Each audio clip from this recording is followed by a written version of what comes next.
Ngayong adlaw sa inyo mga kabisdak. So, nagbakwas na karon mga kabisdak, no? Yan, no? Puting-puti, oh. Puno ng kurim. So, bakwas natin yan para malinisan itong sun filter. Yan.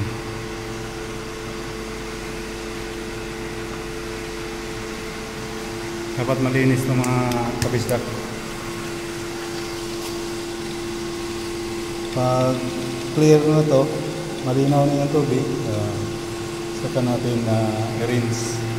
Ito yung kuha niya mga kabisdak ko. Yan, may bakwas. Dito may rinse. So dito yung filter. Yan. Katapos na yung bakwas, i-rinse natin. Tapos lagyan natin sa filter. Yun na. Yun na mga kabisdak.